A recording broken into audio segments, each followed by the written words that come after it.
I get a lot of comments from people that say that they've applied for thousands of jobs and they never get a response. They don't get called in for an interview, or if they get an interview, they don't get to the final round and they don't get an offer. So it's a very depressing process. It's a very sort of like cycle of depression. And the more depressed you get, the less desire you have to get back on the horse and continue this process. And I just want to kick things off by saying, if that's you, first of all, know this: you are highly employable. Don't take the rejection as to be any kind of sign that you don't have any value or anything, even though that's what it feels like. But it's all an illusion. What it means is that, first of all, you've got a lot of value. Secondly, there's a lot of things that you can do that will greatly increase the chances of something happening for you and of things looking up and you getting hired. Now, we're not going to talk about the hidden job market, certainly not now, just talking about posted jobs. If you're just playing in that game, there's a few things you can do. First of all, if you suspect that there's a problem with your applications, and that's the reason why you're not getting any interviews, if you are not customizing your resume to every job that you apply for, that would in itself explain why you could do 2,000, 5,000 job applications and not get an interview. It's because when there's an overabundance of competition, which there is in the posted job market, okay, you're going in there with a lot of other applicants, hundreds and hundreds of applicants are competing for the same job. You have to be a pretty damn close match.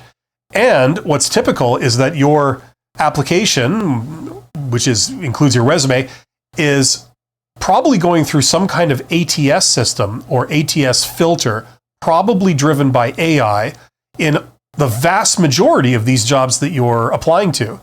And that means that not only do you have to have the stuff that they said they were looking for, but you have to use the same lingo as they do, right? The same terminology, because there's more than one way to refer to a thing. I've given many examples of that on my channel.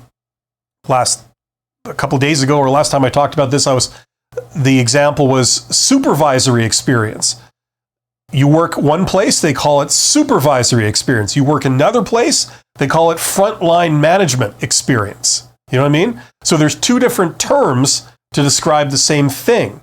So if a job posting says we're looking for someone with frontline management experience, and your resume says, oh, I have supervisory experience, well, guess what? It's going to conclude that you're not a match because it didn't see the words frontline manager anywhere on your resume, right? Like, this is how stupid this is. So if you're not paying attention to keyword matching and you're not customizing your resumes, you're going to be at a considerable disadvantage. So start doing this. If you're not doing it, you will actually see some results. The other thing is that now that we're in this wonderful world of AI, the good news is that it's actually very, very easy to get AI to help you to do a lot of this work for you. Everybody has access to the free version of ChatGPT, for example. There's many other chatbots out there, and there's a lot of other resources that use AI, but just the plain vanilla ChatGPT, everyone has access to the free version. You can use it to help you with this, to help customize your resume. Basically, what you do is you go to the prompt, you sort of copy paste the text of your resume into ChatGPT. You say, here's my resume, and then you paste it, right? And then it remembers that. And then you say, here is the job posting. And then you copy paste the text of the job posting into ChatGPT, and it remembers that too.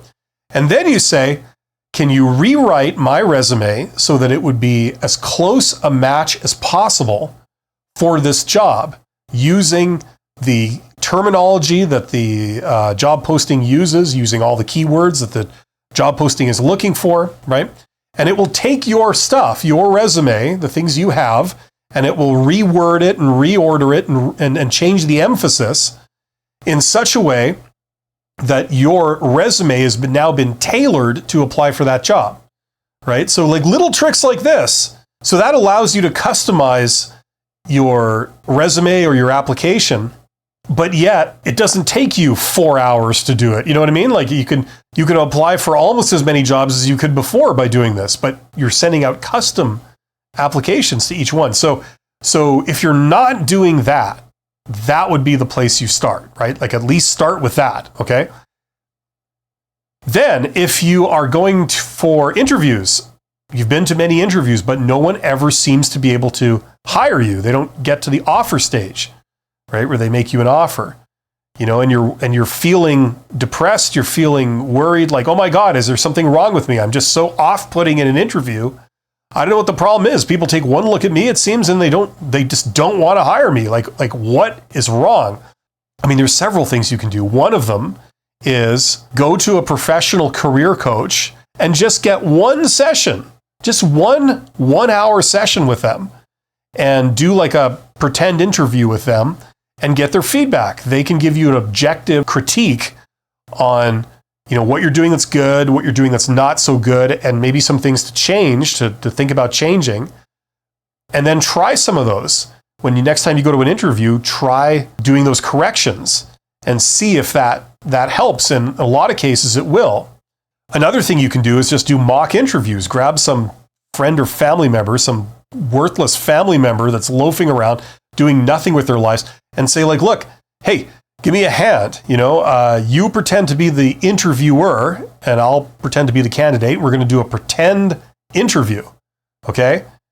Here's a list of questions, or you make up the questions, and let's do this properly. And this is going to be practice for me. Now, don't just do this once. Do this like 3 times a day for 2 weeks.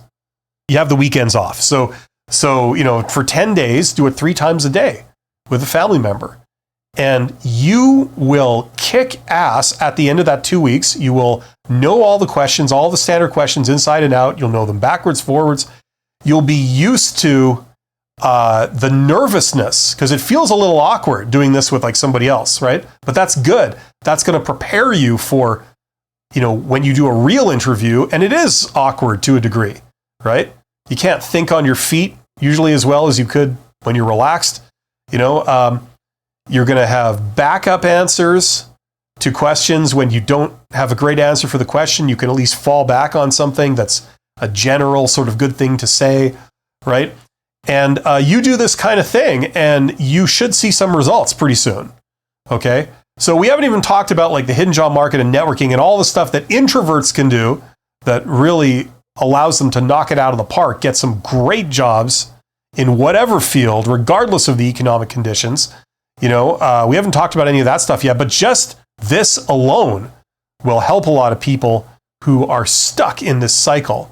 You know, so if that's you, I want to hear from you. Let me know what you think about this, if you tried it, or, you know, or what your reaction is, or what you're wondering about.